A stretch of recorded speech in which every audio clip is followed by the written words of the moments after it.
All right, well, everyone, welcome to the keynote. I'm John Callis. I'm a member of the Shmoo Group. We like to have a wide variety of people to come and talk about hacking, particularly for our keynote presentation. This year for our keynote presentation, we asked Professor Ed Felten to come and give a keynote and talk about voting, because this, after all, is an election year, and it, after all, is Washington, D.C. Professor Felten agreed, and he also has graciously agreed not to give us the flu. So in his place, we have Alex Halderman, who's also worked on this.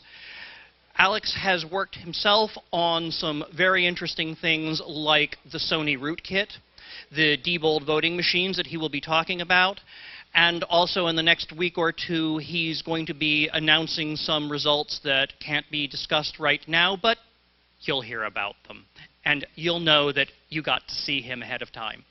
So let me introduce Alex. Thank you so much.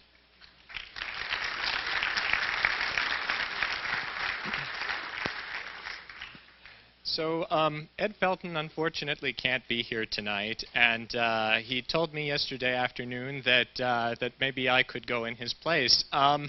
So bear with me, please, if my presentation is a little bit rough or unrehearsed, but I will try to be as entertaining as possible and to be a good understudy for the fellow I study under. So tonight I'm going to talk about electronic voting. I think by now most of you are probably aware that there are some computer voting machines out there that some people have found problems with. Yes, there are. There are very risky machines, some of them still in use today. And I'm going to talk about the story of how we found some of those problems with the machines and what they are and what their implications are. But at the same time, I believe there's hope for using computers and electronics in the voting process in ways that will increase rather than decrease election security. And I'll also talk a little bit about that. Most of the work in today's talk is joint work with Ed Felten and fellow grad students Joe Calandrino and Ari Feldman. If it's any consolation, you should know that the grad students always do most of the work anyway. So the electronic voting problems that we've been suffering through in this country for the last few years really started in Florida, and they started in 2000 in the aftermath of the presidential election. You might remember images like this that I think have been burned into all of our minds about the problems they had with recounts. The word hanging Chad entered our lexicon. Catherine Harris, the Secretary of State, became a minor celebrity. Fun times. But in the wake of the problems they had in Florida, Congress passed something called the Help America Vote Act. And the Help America Vote Act provided almost $4 billion to the states to upgrade their voting machines on the condition that they do so right away, in time for the November 2006 election. The problem was that when the states went out and looked on the market, there weren't many appealing options that satisfied the requirements of the Help America Vote Act. Things like they had to be accessible to people with disabilities. The machines that most states turned to were things called DREs, direct recording electronic machines, which just store votes in some kind of internal memory. And the DRE voting machines that were available had been rushed to market very quickly with relatively few controls on the software engineering and security components. That was the genesis of the kinds of problems that would be discovered in subsequent years. But as we all know, a DRE is just a computer. If you open it up, you'll find a general purpose machine inside it. And desktop computers continue to suffer from many security problems despite billions and billions of dollars of investment. They suffer from bugs, from viruses, from hacker attacks. There are tools like rootkits that can be used to conceal malicious activity. And in a way, it would be a kind of technological miracle if these electronic voting machines, with so many similarities to desktop computers, suddenly weren't vulnerable to the same kinds of things. This is the Diebold AccuVote TS. In the last election in 2006, it was the most widely used electronic voting machine in the country. The company that makes it, this is what the software running on the machine looks like. Diebold software runs on Windows CE. On top of Windows CE, they run an application called Ballot Station that presents a user interface to voters. So if you vote on one of these machines, what you do is you walk into the polling place and talk to the nice old ladies at the desk who sign you in, and they give you a smart card that entitles you to one vote. You take your smart card, you walk over to a voting machine and put it in. You see a screen like this. After you insert your smart card, the machine deactivates the smart card so you can't vote twice. And then it displays some screens like this. You just touch the screen to mark each of your votes. And at the end of the election, you get another screen that displays a summary of the votes you've selected and allows you to finalize your ballot. Now, this machine makes no paper trail. The only record is in its internal memory. So you click the Cast Ballot button, and your vote disappears into the black box that is the machine.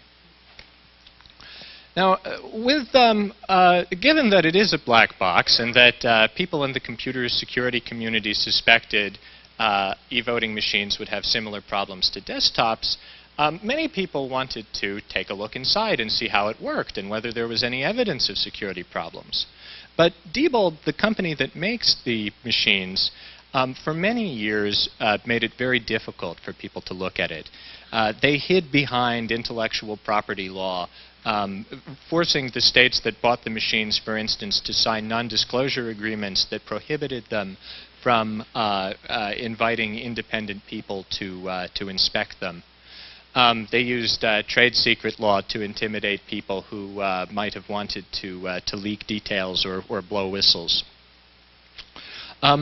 Despite all of this secrecy, in 2003, someone working at Diebold had made the unfortunate mistake of making a tarball of their CVS repository and putting it on an anonymous FTP site. This is foreshadowing other security findings that later came out of the company. And researchers at Johns Hopkins looked at the source code and discovered some pretty alarming things. They found evidence that the machine would be insecure for a variety of reasons. But Diebold responded to this not by saying, oh, we'll fix the problems, but by saying, oh, those problems are in this old beta version of the software that you inspected. These guys don't have an actual machine to test so that they can verify that these really work in practice. They even resorted to legal threats against the researchers and attempts to undermine their credibility in the press. In spite of this, more bad news continued to come out of Diebold in 2003 when emails were leaked from the company that indicated their own developers had serious doubts about the security of the system. But the company tried to suppress these too with various legal threats. Things changed in 2006 when my research group was able to obtain a machine to study. We obtained it legally. Most of the work we do involves, very unfortunately, involves teams of lawyers, in some cases more lawyers than computer scientists. And our lawyers told us that, yes, it was legal the way we obtained it, from a source that asked to be anonymous. The machine was a 2002 version, but it was certified and used in actual elections. And we proceeded to use the freedom that this source gave us to complete the first public, fully independent security audit of a DRE voting machine. Now, I'll pause here for just a moment to tell a story about a little vignette about how we came to acquire the machine. You can't make this stuff up. In order to, well, I can't tell you who the source is, but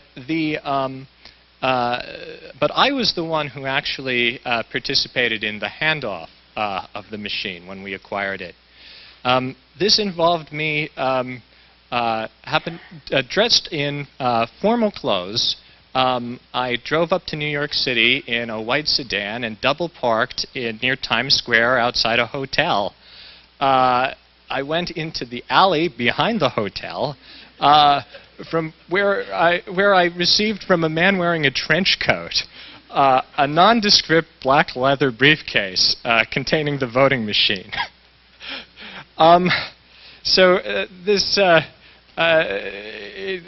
There should be a novel someday. But anyway, this is serious research. This isn't a spy novel. And we had real goals in what we were doing here. We wanted to make sure we conducted an independent audit. We wanted to confirm the findings of the previous researchers who had looked at the source code. We wanted to verify whatever threats we found, not just by writing in some academic ivory tower way that there were potential threats here or there. We wanted to actually build demonstration attacks that we could show people so that it would be beyond dispute that certain problems could be exploited in the actual hardware used in elections. And finally, we wanted to figure out how it might be possible to do better than Diebold was already doing, even within the constraints of the practical requirements for elections. So what's the first thing that any hacker does when he gets a new toy? Well, he takes it apart.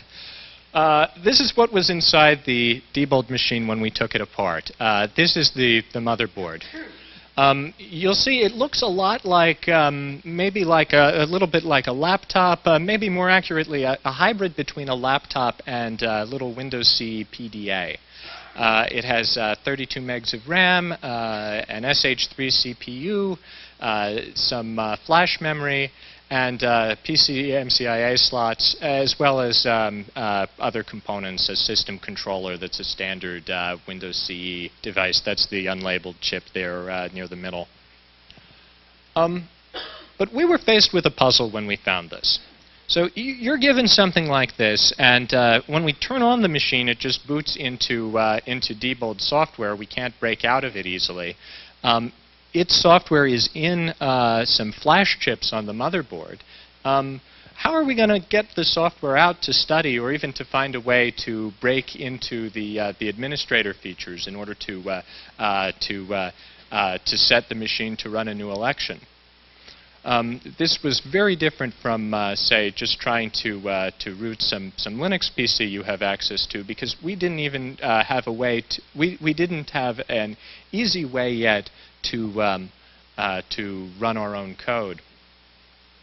We found one out, though. So it turns out that there was a slot on the motherboard, and I can't make the cursor appear on that screen. There's a slot on the motherboard there where that 128 KB EEPROM chip is.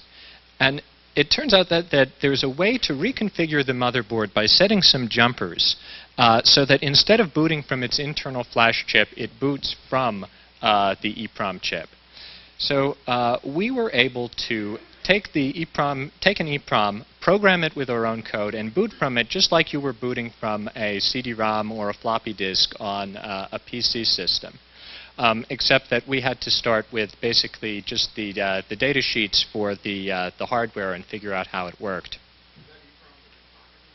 It's not socketed, so it's just a socket. So we were able to burn new EEPROMs and just plug them in. One of the things that our anonymous source asked us to do was to not destroy the machine, which we did, but just barely. It has two power supplies, an internal battery in case the power fails on election day, as well as a normal power supply. And one time late at night, putting the case back together after switching out the memory, I attached the battery connector upside down, and some of the smoke got out. Luckily, this only affected the battery charging circuit, and the machine was still usable. So with that method of booting the machine, we were able to get the state out. And we proceeded to disassemble the code that was already in the machine. This required a lot of time in IDA, which, if any of you are not familiar with IDA, it's one of the most beautiful programs, the interactive disassembler, and it lets you take take binaries apart almost as if they were the source code that produced them. One of the first things we did in IDA was we found out how to write to the external to the PCMCIA cards. So we developed a technique for backing up the state of the machine. We wanted to have a pristine copy of all the software there so that we could say with confidence that any problems we found later were caused by the software as Diebold shipped it, not by any changes we made in the process of hacking it ourselves. So we found yes? Mm-hmm.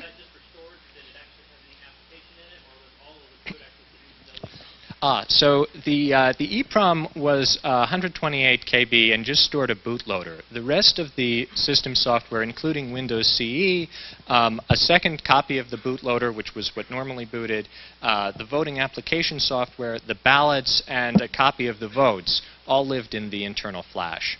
The way the machine is used during an election, there's also a PCMCIA card inserted that is used to first load the initial ballots into the machine and to keep a copy of the votes that are cast during the election and then to take them out at the end of the election. So that's the memory architecture in a nutshell. So we reverse engineered some parts of the software using IDA. Other parts of the software we reverse engineered using a combination of the source code that had leaked and doing a limited amount of disassembly to see what had changed. And we found out many disturbing things about the way the software was written. I will give the highlights in a minute, but I just want to give an example of the level of detail that some of these problems occur at. The machine, when it makes a record of the votes that are cast during the election, it stores them in an encrypted file. The law in some states required this apparently, so the company implemented it, but they seem to have implemented it in the most insecure, almost the most insecure way possible. So what did they do? Each ballot record consisted of a ballot ID and just a vector of bits that indicated the choice for each race. Diebold decided that the way they would encrypt this is they would use DES in CBC mode to encrypt it, and then along with the ciphertext they'd store a 16-bit CRC of the plain text. What are the problems with this? I'll go through just 4 or 5 of them. Well, first they're using DES, which is just about the most vulnerable cipher in common use. Is that fair to say? The second problem is the key they're using for it is the same in every voting machine, everywhere in the country, and it's hard-coded into the source. That's right, a number define. What? They use that as a password elsewhere, believe it or not. But that wasn't the key. The key, actually, the key for one of the keys that was found in the source code was a number define string. It wasn't actually hex encoded, but it was some hex characters in a character array, so that it had even less entropy than you might expect. Second problem is this ballot ID. So one of the requirements in a voting machine like this is that it keep the it maintained the secrecy of the ballot so that voters can't be, so that people can't find out how you voted. Diebold assigns a ballot ID to each vote. Now, luckily, it's not just the order in which they were cast. If it were just a linear, if it were just an incremented serial number, then it would be trivial to just look at them and find out that this was the 5th ballot cast on election day. Then you can go look at the log at the polling place of who signed in and find the order that people signed in and identify the 5th voter and find out how they voted. But the ballot ID that Diebold uses is almost as bad. It's the output of this, this linear congruential generator that happens to have the property that the next number that it outputs is a deterministic function of the last number that it outputted. So given one ballot ID, you can find the next ballot ID and the next one and so forth. And therefore, you can find out with all of them the complete order. It's a little worse than that because they happen to store the ballots on the disk in the order in which they were cast, just with randomized IDs. The next problem, of course, is this 16-bit CRC. So it's like, what were they thinking? CRC is not a cryptographic authenticator. It's not keyed. So given you can make up a CRC for whatever for whatever ballot ID and vote contents you like. Furthermore, it's only 16 bits. So it's likely that by the birthday paradox, there are going to be a number of ballots in a given election that have the same CRC, and you could just replace or duplicate the contents in order to partially fool the machine. Maybe most disturbingly, though, this CRC leaks information about the contents of the encrypted ballot, and we were able to come up with some attacks that used that to learn partial contents of the vote. That problem is made worse because Diebold apparently copied the code for the CRC16 algorithm out of a very old book that still assumed 16-bit integers. So when they implemented it without changing that assumption, they did it in such a way that the machine leaks not 16 bits but 32 bits about the contents of the encrypted ballot. They actually store 32 bits, the 16-bit CRC and 16 higher bits that are part of the intermediate calculation. So that really made it so we could defeat the encryption very robustly. But that's just a minor example of how thoroughly broken this was. So our actual major findings, first, were that malicious software running on the machine could steal votes undetectably, altering all copies, backups, and logs. There's no special memory protection hardware. There's nothing except Windows CE software that gets basically running as root on the system. I think we can show a very quick video now so that Ed Felton can have a telepresence. This is a demonstration that we did of this vote-stealing attack one morning for Fox News. Now, mind you, this is live on the air, so we're all sweating bullets, even as we're hoping the demo will go correctly. That's right. Joining us right now, Princeton University professor Ed Felton with a demonstration from his study. Good morning to you, Ed. Good morning. Also, right over there across the studio, you've got the two kids from Princeton who actually did this is the problem with demos, right? You have to appease the demo gods by doing it twice beforehand. If you only do it once, it's guaranteed not to work. Can we? It takes only a few seconds to insert a computer virus. Fix 0. Are the electronic voting machines used across the country vulnerable to hacking? One professor decided to find out for himself. That's right. Joining us right now, Princeton University professor Ed Felton with a demonstration from his study. Good morning to you, Ed. Good morning. Also, right over there across the studio, you've got the two kids from Princeton who actually did this work, Ari and Alex. Now, tell us, 5% of the country votes with machines like this, right? Yes, that's right. And you are able to hack into it in 10 seconds.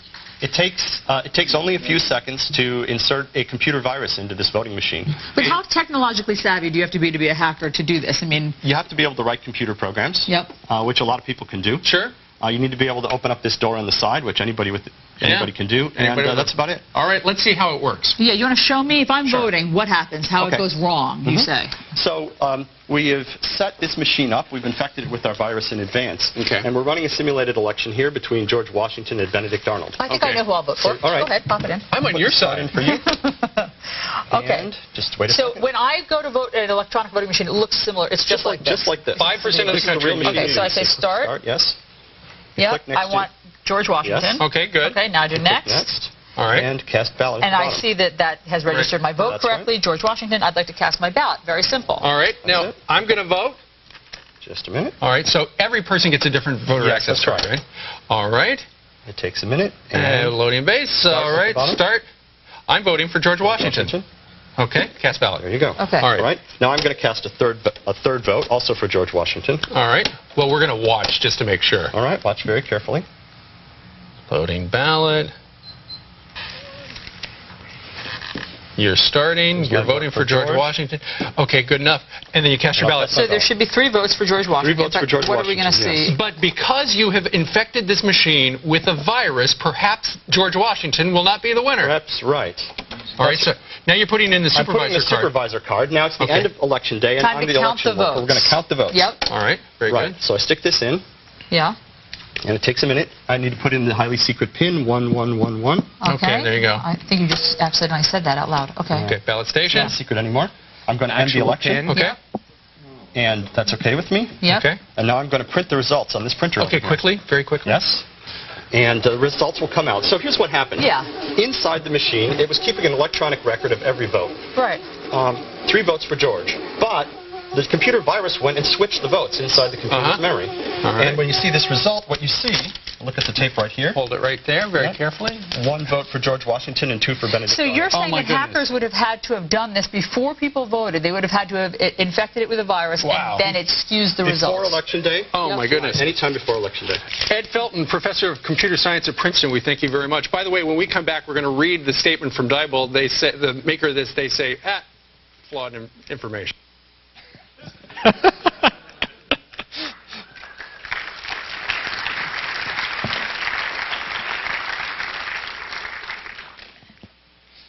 So this is what you would have seen in that video if you could see it more clearly on the monitor, that George Washington wins in the paper tape, and in fact that's the result reflected in all the electronic records inside the machine. Do you have a question? All right, I'll get to that.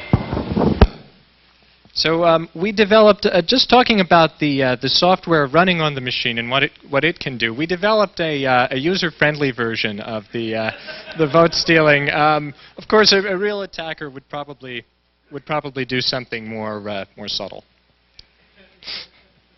So our second finding is about how software can get into the machine. It turns out that anyone with physical access to either the machine or its memory card can install malicious code in as little as 1 minute. Now, the machine has one physical let me back up. The way that we can install malicious code on this machine, the attack we developed exploits a vulnerability in a service mechanism that Diebold provided for upgrading the code that they've installed. So this is another example of the security of the machine's design. If you insert a PCMCIA memory card containing a file with a certain name, when you turn on the machine, it reads the file and replaces all its internal memory with the contents of that file. There's no authentication, there's no password. The user doesn't even have to press a key or touch the screen. It's basically they're rooting themselves for you. There's one protection, I should say, and that's a physical protection. There's this locked door on the side of the machine that covers up the memory card slot. And you need a key in order to open it. Now, well, it's worse than that. It turns out the key is the same in every voting machine, much like the cryptographic key was the same.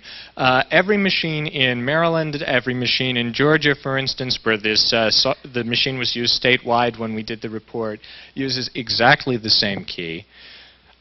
What's more, the lock is very easy to pick. Back when we were doing this work, it took me a couple seconds. Other people have since done this with a paper clip in a couple of seconds. It's basically a filing cabinet or a desk drawer lock. You don't have to bump it. You have to sort of nudge it, I think. But it gets much worse. There's the card coming out. So I'll tell another story here. When we first demonstrated our attacks against the machine at Princeton, just in our own department, afterwards, one of the members of our technical staff came up and asked to take a closer look at the key that we had used to close the machine. This fellow, Chris Tenji. And he said, I think I have one of these at home. And the next day he brought it in, and the key he had at home opened the voting machine. It turns out his key came from an old VAX system. And we were really confused. How could it be? Is this just a coincidence? So we did some research, and the key has some numbers printed on it, and if you put them into Google, you find out that the key is widely used and widely available on the internet. It's used for such high security applications as jukeboxes and hotel minibars. The exact same key. So we all bought one. I have one on my keychain here. This one came from a jukebox.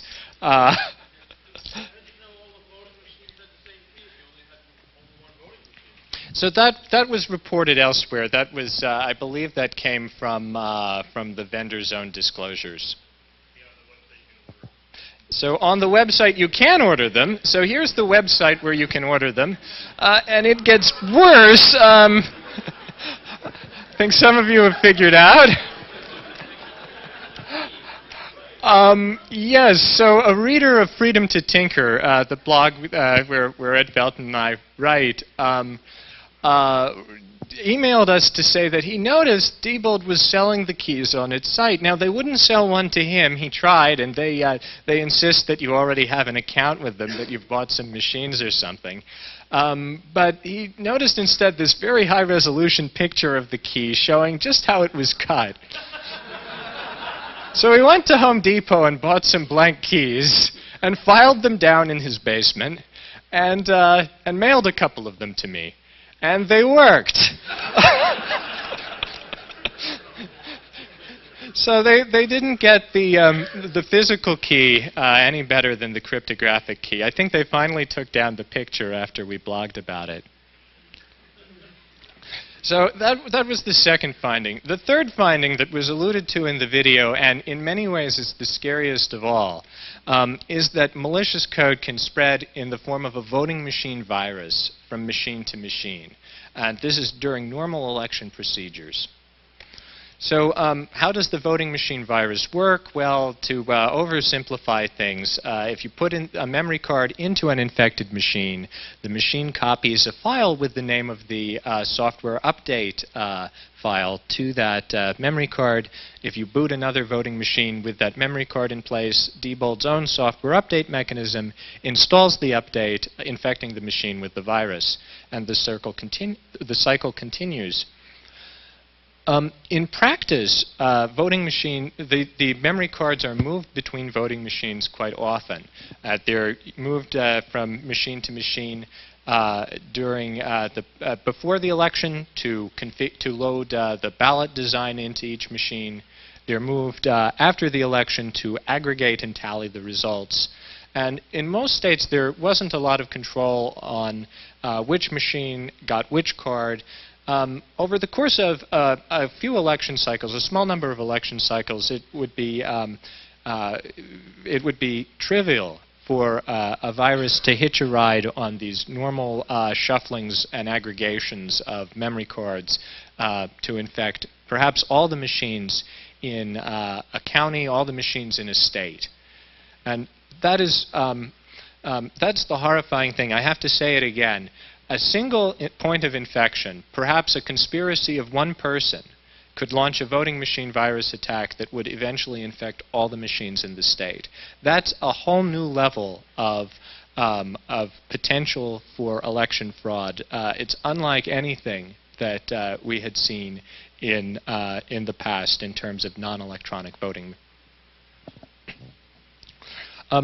Let me tell you another really quick story. So the night before we went to Fox News to film that video, and later that day to CNN, we were trying to appease the demo gods and make sure that our vote-stealing attack actually worked.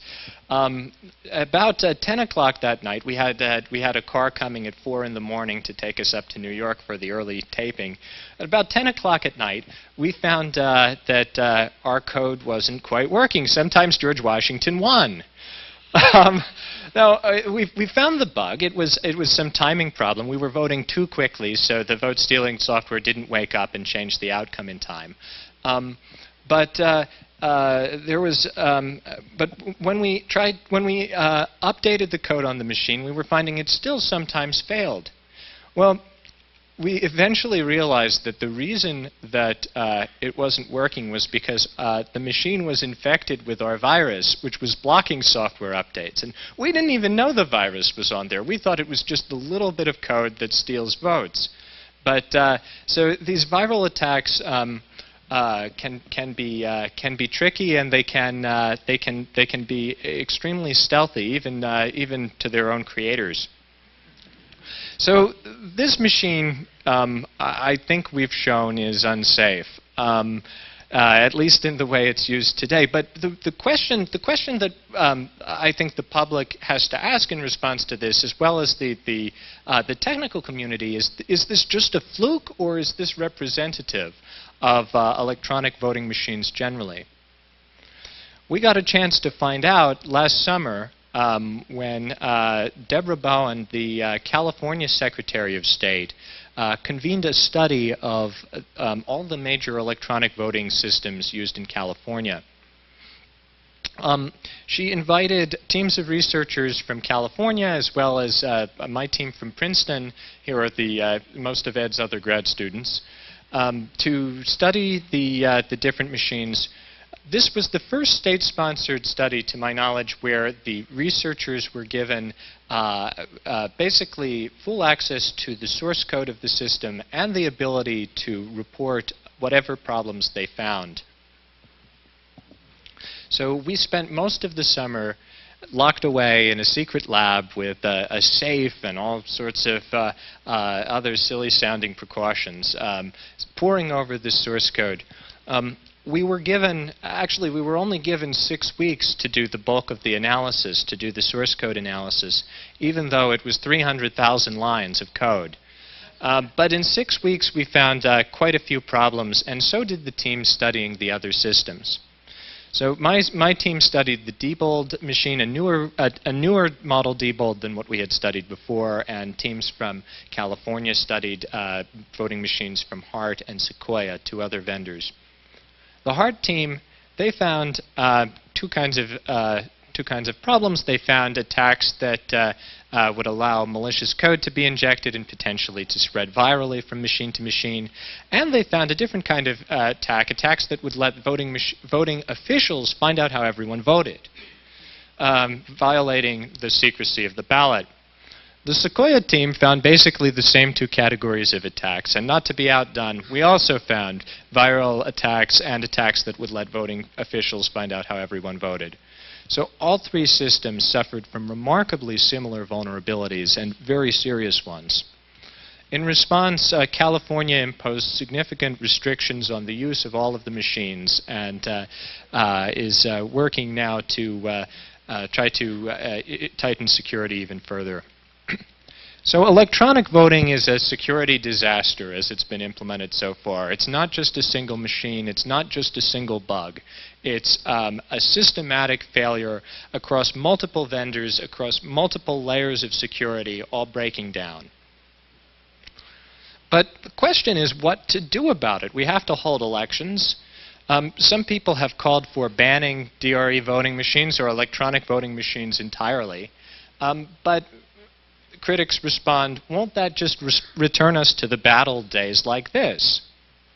And there's something to be said for that. Electronic voting does have its advantages. I never thought I'd be standing here in front of a room full of hackers defending electronic voting, but here I am. Voting officials report that voters say they like it more. For whatever reason, it seems to increase turnout, especially among certain segments like young people who seem to find it more fun. It results in significantly faster reporting. All you have to do is press count. There are fewer undervotes and overvotes since the machine can report that you've missed an election and missed a race, or it can prevent you from voting for too many candidates. And it's more accessible. People, especially people with disabilities, people who are say blind or have very poor vision, feel empowered because with an electronic voting machine that provides audio output, they can suddenly vote by themselves independently for the very first time. And you might want to throw some balls at me now. I'm going to say that electronic voting can be more secure than paper-based voting. But so we can do better. So one of the ways that electronic voting can really help is when it's combined with paper. So electronic machines and paper machines together produce two redundant records. This already provides increased security because in order to cheat, you have to modify both of them if you want to cheat undetectably. And many voting machines now do this. They're touchscreen machines that have had paper trails added to them, where every time you vote, they'll print out a piece of paper and put it into a ballot box. And there are ballot scanning machines that let you fill out what looks like a Scantron test form and have it scanned immediately right in the voting place so that you find out whether you've made any mistakes and can see, with some of the better machines, you can see how the machine recorded your vote. All right, thank you, Sandy. You're going to report the insecurity of both systems. So there's more tomorrow with even newer voting results. Paper and electronic ballots also are useful in combination because they have complementary failure modes. So the paper ballot is vulnerable mostly to low-tech physical tampering, to tampering with a large conspiracy of people at the places where the votes are cast or who are able to tamper with the ballots after they're cast. And it's primarily something you have to do after the election. In contrast, electronic records, tampering with them requires a high-tech attack, a relatively high-tech attack, but only a very small conspiracy, as small as a single person. You need very little access, and you can do it from a central place, and it's possible to set it up before the election, perhaps years before the election. But redundancy and having different failure modes together can be combined to offer greater security, but only if we bother to use both records together in the course of the election. You have to check to make sure that they agree, or else having that redundancy doesn't help. So how to use paper records is the question.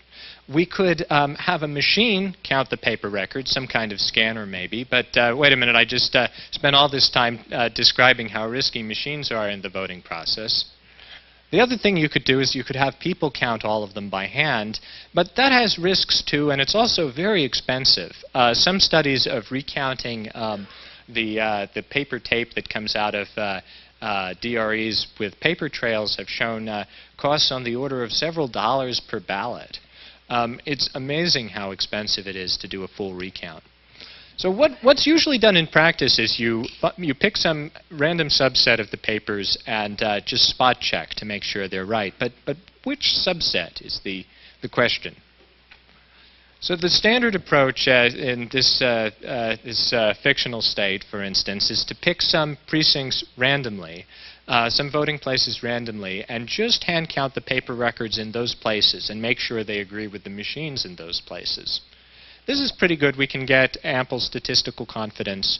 But on the other hand, it's relatively expensive still. You might have to recount a few percent of ballots. If it's a really close race, maybe even 10% of ballots to maybe more to get statistical confidence.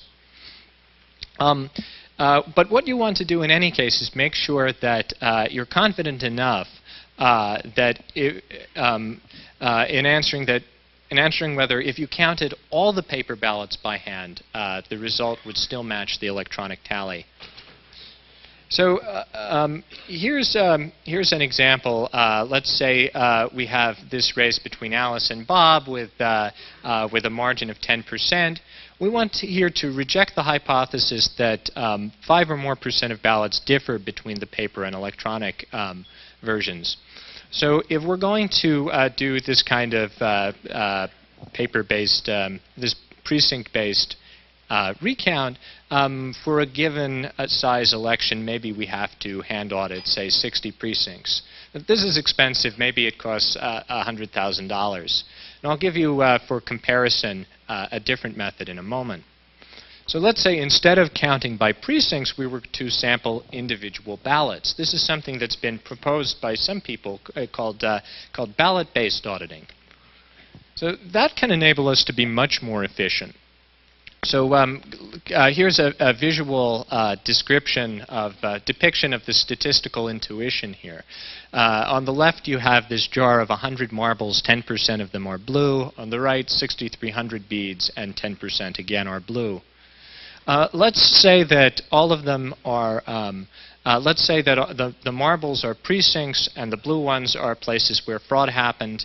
The beads are votes and the blue ones are votes that were forged. Now you can see, the single marble and the pile of beads are each a 1% sample. So you can see that if we take 1% of the beads, because there's so many more of them, we have a much higher chance of finding some evidence of fraud in that sample than we do taking 1% of the marbles. Another way to look at it is you have to take out fewer beads before you have the same odds of finding evidence of fraud. So if we were to apply ballot-based auditing to a state with a similar race to the one I just gave you before, to get the same level of confidence, maybe instead of having to audit 60 precincts by hand, we might only have to audit 60 ballots at a cost of $1,000 instead of $100,000. So they're potentially dramatic savings. There's one problem, though. In order to audit ballot per ballot, you need a way to tie each individual ballot to the record in the machine's memory that's supposed to correspond to it. That way you can tell, you have to audit not only an individual paper ballot, but an individual electronic record. If you can't establish that, that correspondence, then this method won't work. But how are we going to establish that correspondence? We could print serial numbers on all of the ballots. But that's not a good idea because serial numbers are going to compromise voter secrecy. The other thing we could do is we could print random numbers on the ballots. But again, there's no way for a voter to be able to know that this random number doesn't somehow encode something that could be traced back to the order in which they voted. But I don't think I have to tell you why the secret ballot is so important. It's important not only that nobody can tell how you voted, but that you yourself can't prove how you voted to someone else, even if you want to. Because if you can do these things, then someone can coerce you into voting a particular way, or you can sell your vote. Of course, in practice, it's not so simple. Here's a video of me voting for John Kerry in 2004. That's on an old lever machine in Pennsylvania, on my camera phone. Now, this is legal in Pennsylvania, but don't try it in other states without consulting with your lawyers. But the point is that we need to find a way to establish a correspondence between paper and electronic records that doesn't involve putting anything on the ballot during the election that can compromise the secrecy of the ballot. In recent research, Ed Felton, Joe Calandrino, and I propose a new method for doing this that does so by bringing computers back into the audit process. So what we do is we start with a voting machine that puts out paper records and electronic totals. The paper ballots all look the same, except that the votes marked on them are different. This first step of our process is to check that the electronic records match the paper records using something we call a recount machine. So our recount machine looks like a high-speed scanner combined with a printer. So you can actually buy things on the market for a few $1,000s that look just like this. And we feed the paper records into the recount machine, the paper ballots into the recount machine, and it does two things. It scans each ballot and produces an electronic record of its contents, and it prints a serial number on that ballot and saves the serial number along with the record of the vote. So now we can go through and make sure that the totals that the recount scanner came up with match the totals that the initial voting machine came up with. And at that point, we know that if the recount machine is behaving correctly and the totals match, then the paper and electronic records that came out of the voting machine must be the same. All we have to do is trust the recount machine. So how can we trust the recount machine? Well, that's step 2. What we can do is we can apply ballot-based auditing to the recount machine because now we have serial numbers on the ballots. But because we didn't serialize them, we didn't put numbers on them before people voted, only after they'd been put in a ballot box and reordered, these serial numbers that we printed with the recount machine can't be used to go back and identify voters. So here's how we perform the ballot-based auditing. We pick some ballots at random. We can even do this on a statewide basis rather than a precinct-by-precinct basis. Then someone goes and pulls those ballots out of the stack, and we make sure that they match the corresponding electronic records. So here's the system as a whole. First verifying with the machine that the paper and electronic records match, and then verifying by hand with random sampling that the machine's electronic record matched the paper records that it put serial numbers on. So now we've found a way that we can use a machine in the election process without having to trust it, to work correctly. And the result is something that can be efficient as the most efficient ballot-based auditing strategies while still protecting the secret ballot. And we can do a bit better. We can use statistical tricks that take into account things like the contents of the votes in order to further reduce the number of ballots we have to sample. Say, instead of trying to reject the hypothesis that 5% or more of ballots differ between the paper and electronic versions, we can adopt a new hypothesis that says we want to reject, saying instead do at least 5% of the ballots that are marked for the winning candidate on paper actually have, electronically actually correspond to paper ballots that were marked for the other candidate. The question is, were enough ballots changed in the right direction to flip the election outcome? And if we take this into account, we find out that we only need to audit ballots marked for the winning candidate, which we can suddenly do because we now have an electronic record corresponding to each ballot that tells us what votes are marked on it. So using this technique, we can do much, much better than existing election auditing techniques. In an actual race, this is the 2006 Senate race in Virginia, which had only a 0.3% margin of victory. In order to get 99% confidence with the method that's actually used in Virginia, precinct-based auditing, people would need to hand count more than 1 million ballots.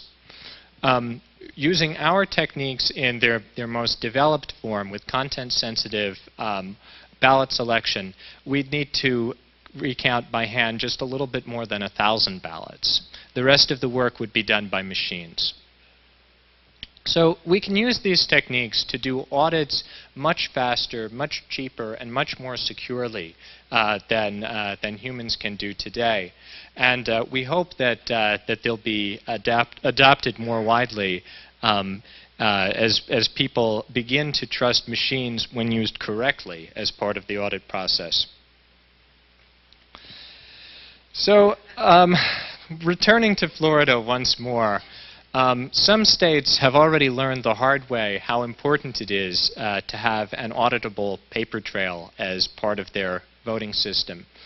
In November 2006, there was an election in Sarasota, Florida, using a DRE voting machine called the Ivotronic. And in one particular race, there was a peculiar anomaly.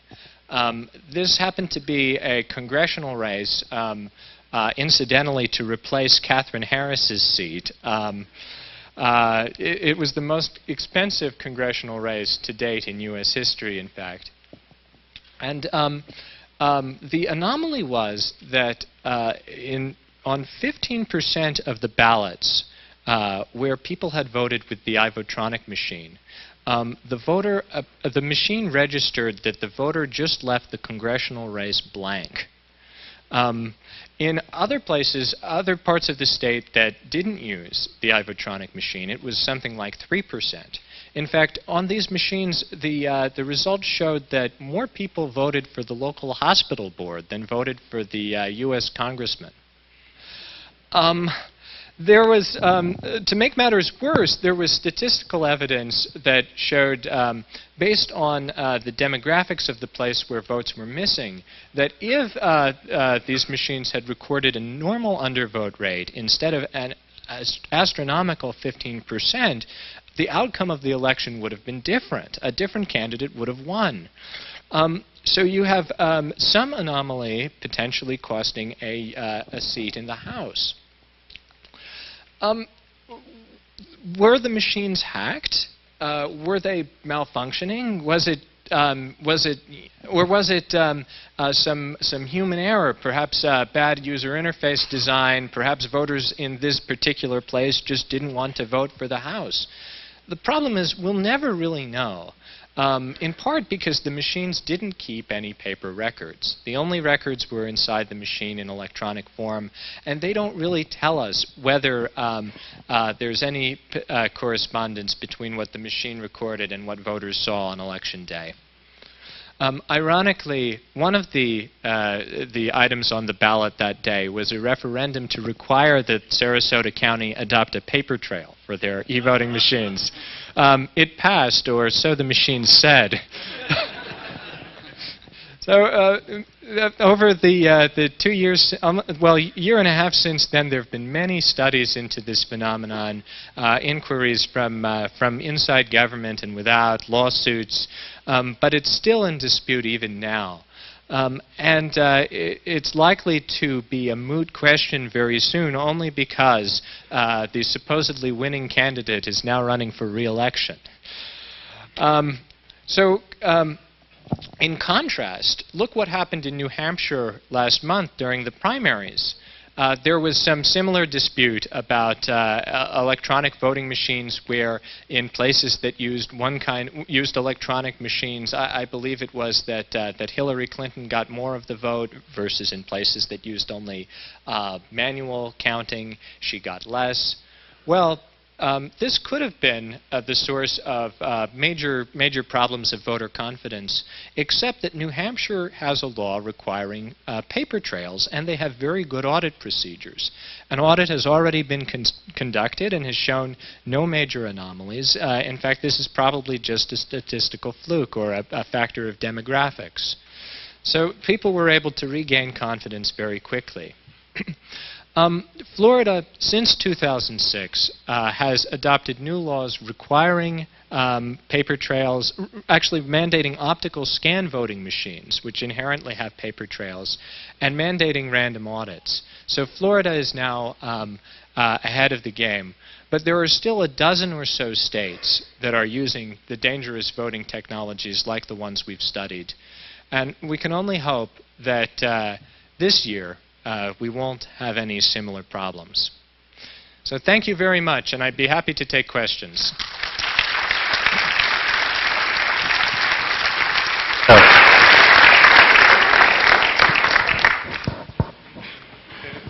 Could everybody please stand up so we get good reception on the mic?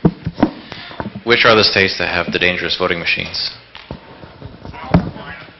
I don't have the. I really don't have that data in my talk here. I wish I could rattle them off the top of my head like Ed probably can. You'll have to take a look at some of the voting websites to see which ones are still using paperless DREs. There are 23, Sandy says. New Jersey is working on it, though.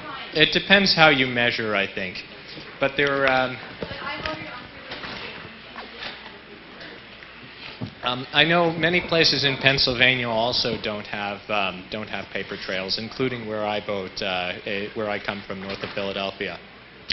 Regarding the virus attack, should not be standard procedure to check some of the memory and then check some of the memory after the election is run to make sure that there's been no tampering? Well, you'd think that something like that would be easy, but in fact the code that performs the checksum would have to run on the machine the way these machines are designed. And the virus could say, detect that the memory was in test mode and report a false checksum. Or it could try to use various virtualization techniques to hide in other ways. The software actually that already is installed reports things like a version number and a hash of the executable. But when we infect it with the virus, we just have it lie. It's as easy as that. You'd need some kind of trusted computing hardware, say, that ran outside of the normal machine to report this kind of thing, and no one has implemented that in a fielded system.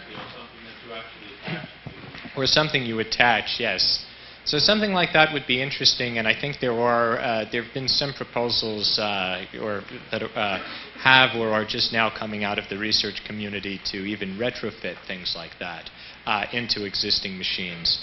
But I don't believe anyone is doing anything like that in practice.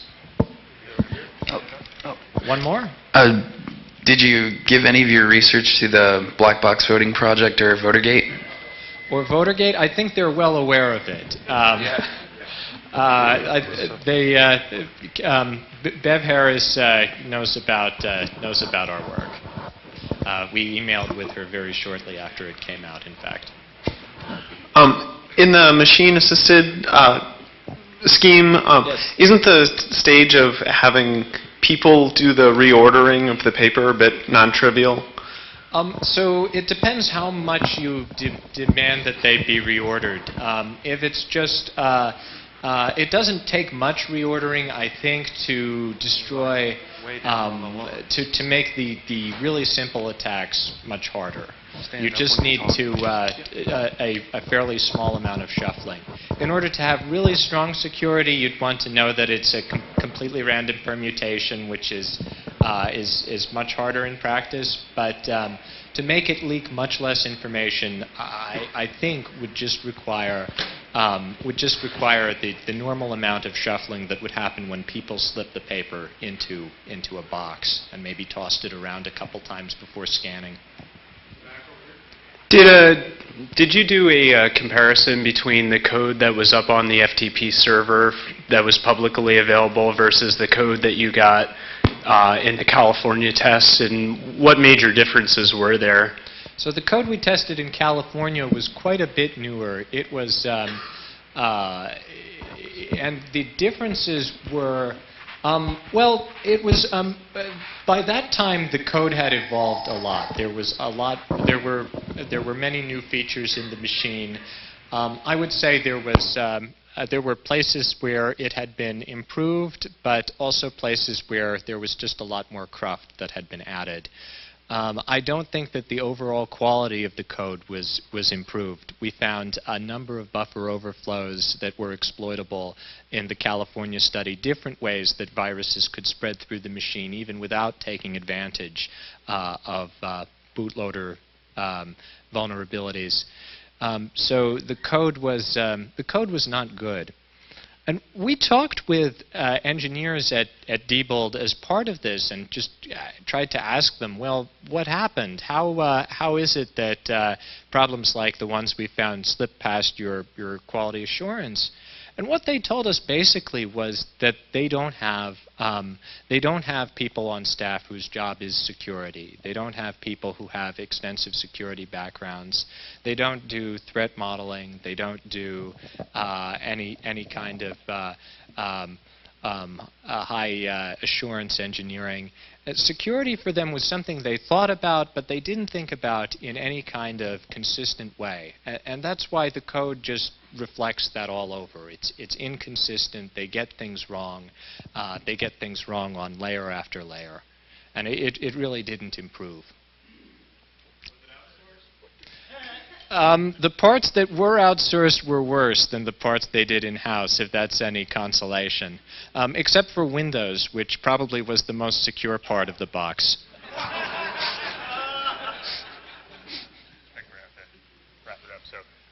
Thank you very much, Alex, for making the trip down here at short notice.